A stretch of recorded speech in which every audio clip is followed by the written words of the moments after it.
सारे चींटियों का एक झुंड वहां से गुजरा होता है और तभी उनके लीडर को चीनी की खुशबू आती है और वो डब्बे की तरफ भाग कर जाता है। उन्हें अपनी ओर आते हुए देखकर लेडीबग वापस डब्बे में घुस जाती है और चींटी का ध्यान लेडीबग पर जाता ही नहीं। उनका लीडर चीनी को सूंघता है और फिर थोड़ा सा चक्कर देखता है और उसको चीनी को एक बार चखने से ही बहुत खुशी मिलती है। फिर वो अपने सभी साथियों को सिग्नल भेजता है और सबको कहता है कि बाकी सबको गिरा दो और इस डब्बे की तरफ आओ। अब बाकी चींटियां ऐसा ही करती हैं। वो डब्बे के नीचे इकट्ठा होकर उसको उठाती हैं और अपने घर की तरफ लेके जाने लगती है। इसीलिए लेडीबग अब लंबी यात्रा पर निकल जाती है। अब रास्ते में चींटियां डब्बे को झुकाती हैं जिस वजह से चीनी के क्यूब्स लेडीबग के ऊपर गिर जाते हैं। वो रुकने की कोशिश करती है लेकिन अब चींटियां डब्बे को पत्थर से गिरा देती हैं तो लेडीबग डब्बे से बाहर गिरकर बेहोश हो जाती है। अब चींटियां बिखरी हुई चीनी के क्यूब्स को इकट्ठा करने लगती हैं और फिर लेडीबग की मदद करने जाती हैं। इसी बीच एक छिपकली की नजर उन पर पड़ती है और वो उनके पीछे पत्थरों पर चढ़कर वहां से चिल्लाती है और चींटियां उसे डरकर चीनी के क्यूब्स के पीछे छुप जाती हैं। अब छिपकली चींटियों के लीडर से पूछती है और उसको खाने की तैयारी करने लगती है, लेकिन तभी लेडीबग से वापस होश में आती है और वह जल्द ही डब्बे के अंदर जाती है और अंदर से आवाज निकालने लगती है जिससे छिपकली डर जाती है और वहां से भागकर पत्थरों में छुप जाती है। अब खतरा टल चुका होता है इसलिए चींटियां डब्बे के पास पहुंचती है और लेडीबग से बात करती है। लेडीबग उनको बताती है कि वह उड़ नहीं सकती,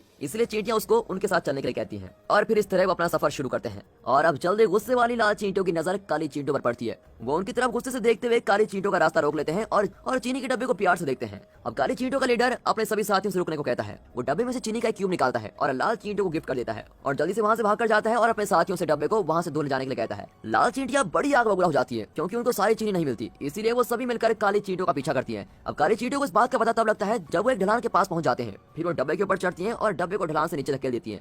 लाल चींटियां जल्दी से एक सोडा की कैन ढूंढती है और उसके अंदर चढ़ जाती है और फिर उसको ढलान से धक्का देती है। अब काली चींटियों का डब्बा और लाल चींटियों का कैन जल्द ही पहाड़ के नीचे में गिर जाता है और वो पानी के बहाव के साथ बहने लगते हैं। फिर रास्ते में कठिनाइयां होने के बाद भी लाल चींटियां उनका पीछा नहीं छोड़ती। तभी एक जोर के झटके की वजह से लेडीबग डब्बे से निकलकर पानी में गिर जाती है और तब पानी में एक मछली उसका पीछा करने लगती है। लेडीबग तेजी से नीचे की ओर जाती है लेकिन मछली उसका पीछा करते करते पत्थरों से टकरा जाती है, लेकिन फिर भी वो उसका पीछा नहीं छोड़ती। अब काली चींटियां अपनी नई दोस्त को बचाने का फैसला करती है, इसीलिए वो एक दूसरे को पकड़कर एक जंजीर बनाती है और इस तरह वो लेडीबग को बचा लेते हैं। अब इसके बाद उनके रास्ते में एक बहुत ही बड़ा झरना पड़ता है, इसीलिए वो जल्दी से डब्बे के अंदर घुस जाती है और फिर झरने से नीचे गिर जाते हैं। मछली और लाल चींटियां भी उनके पीछे पीछे उस झरने से गिर जाती है। अब मछली और लाल चींटियों का कैन नीचे अटक जाता है लेकिन लाल चींटियां पानी में तैरकर वहां से बच निकलती हैं। अब काली चींटियां और लेडीबग बचते हुए चीनी के क्यूब्स को लेते हैं और वापस अपने घर के रास्ते पर निकल पड़ते हैं। और जब वो रास्ते में चल रहे होते हैं तो लेडीबग को कुछ जानी पहचानी भिनभिनाने की आवाज सुनाई देती है। फिर वो पास में ही एक लेडीबग के झुंड को देखती है और उनको देखकर ऊपर उड़ने की कोशिश करती है, लेकिन एक पंख होने के कारण वो ज्यादा ऊपर नहीं उड़ पाती और फिर दुखी होकर वो वापस से चींटियों के पीछे जाने लगती है। अब अगले दिन सड़क पार करते हुए लाल चींटियां काली चींटियों को देख लेती है और उनका पीछा करने लगती है। काली चींटियां मौके का फायदा उठाती हैं और कार के पास आने के बावजूद रुकती नहीं और लाल चींटियों का लीडर भी उनका पीछा करने से नहीं रुकता, लेकिन उसके साथ ही चींटियां कार से टकराकर अपने लीडर के साथ नहीं जाती और वहां से भाग जाती हैं और बड़ी मुश्किल से काली चींटियां कार के नीचे कुचले जाने से बच जाती है और फिर जल्दी वो अपने घर तक पहुंचने में कामयाबी होती है। लेडीबग भी उनके साथ पहुंच जाती है और देखती है कि अंदर सभी बहुत ही व्यस्त हैं। हर एक चींटी अपने लाए सामान को रानी के सामने रखती है और अगर वो इससे संतुष्ट होती है तो वो उनको एक अंडा देती है। जैसे ही रानी चीनी को खाती है तो वो बहुत ही खुश हो जाती है और ढेर सारे अंडे देती है। अब इस दौरान लाल चींटियों का लीडर काली चींटियों के घर का पता लगा लेता है और वो गुस्से में अपनी रानी के पास भागता हुआ जाता है और इस बारे में सब कुछ बताता है। वो लाल चींटियों को तुरंत ही हमले की तैयारी करने को कहती है और लाल चींटियों की बहुत ही बड़ी सेना पत्थर, गुलेल और कीड़े मारने की दवा को लेकर सब कुछ रेडी हो जाते हैं और काली चींटियों के घर की तरफ बढ़ रहे होते हैं। अब रात भी हो चुकी है और काली चींटियों की बस्ती इस वक्त बिल्कुल शांत होती है। लेडीबग के साथ सभी सो रहे होते हैं। वे अपने परिवार के साथ एक घास के मैदान के ऊपर उड़ने का सपना देखा होती है। लेडीबग अपने परिवार को याद करते हुए उड़ जाती है और चींटियों के घर के सबसे ऊपर वाले हिस्से पर चली जाती है। वहां पहुंचकर उसको पता लगता है कि उसका दूसरा पंख वापस आने लगा है। इसका मतलब है कि लेडीबग जल्दी वापस उड़ पाएगी, जिसकी वजह से बहुत ही खुश होती है। अब सुबह के वक्त काली चींटियों को भिनभिनाने की आवाज आती है, जिसकी वजह से वो उठ जाती है और वो बाहर जाकर देखते हैं तो लाल चींटियों को एक बहुत बड़ी सेना उनके घर के पास आ रखी होती है और फिर गोला बारूद फेंकना शुरू भी कर देते हैं। काली चींटियां अपने बचाव के लिए दुश्मन के ऊपर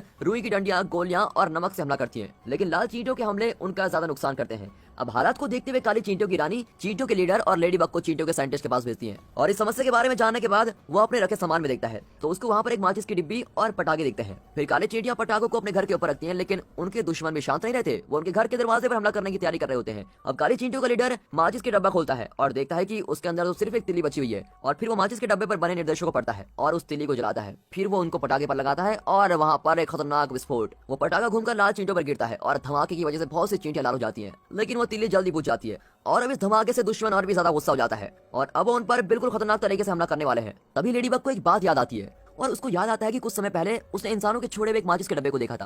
फिर वो जल्दी से बात चींटियों को बताती है और उनको वादा करती है कि वो उड़कर माचिस के डब्बे को लेकर आएगी, लेकिन वो कहती है कि मुझे उड़ने की शुरुआत के लिए मदद चाहिए और फिर चींटियां उसके लिए कागज का एक जहाज बनाती है और लेडीबग उसके ऊपर बैठकर उड़ना शुरू कर देती है और फिर काली चींटियां उसके जल्द वापस आने की उम्मीद करती है। लेडीबग जल्दी से बिना किसी परेशानी के उड़कर वहां पहुंच जाती है क्योंकि उसका दूसरा पंख पूरी तरह से आ चुका होता है और वो माचिस के डब्बे को उठाने की कोशिश करती है, लेकिन उसकी नजर एक मकड़ी पर जाती है जो धीरे धीरे उसकी तरफ बढ़ रही होती है। फिर वो मकड़ी उस माचिस के डब्बे को उठा लेती है और अपने बिल की ओर लेके जाती है और लेडीबग भी उसका पीछा पीछा करती है और मकड़ी अपने घर पर शाम तक पहुंचती है। वो एक खिलौने वाले किले में रहती है और लेडीबग चोरी छुपे मकड़ी के घर में घुस जाती है और अंदर पहुंचकर उसको पता लगता है कि मकड़ी को जाल बनाने के लिए माचिस की जरूरत थी। लेकिन इससे पहले कि वो कुछ करने के बारे में सोचती, उससे पहले एक मेंढक उसको पकड़ लेता है जो खिड़की से उसको खींच रहा होता है। अब लेडीबग अपने पंजे झटपटाती है और खिड़की को पकड़ लेती है, लेकिन मेंढक लगातार उसको खींच रहा होता है, जिसकी वजह से खिलौने का महल मेंढक के ऊपर गिर जाता है और वो मर जाता है। और अब लेडीबग भी बेहोश हो जाती है और एक बार फिर से खुद को अपने परिवार के साथ घास के ऊपर उड़ने का सपना देखती है। फिर जल्दी वो देखती है तो वो मकड़ी के घर में उड़ती है और मकड़ी बहुत ही खुश है कि ये मेंढक मर गया और वो सोचती है कि ये लेडीबग की वजह से हुआ है, इसलिए वो लेडीबग को खाने के लिए कुछ देती है और उसकी जरूरत को समझकर वो माचिस की डब्बी उसको दे देती है। अब लेडीबग माचिस के डब्बे को पकड़ती है और चींटियों की मदद करने के लिए वापस जाने लगती है।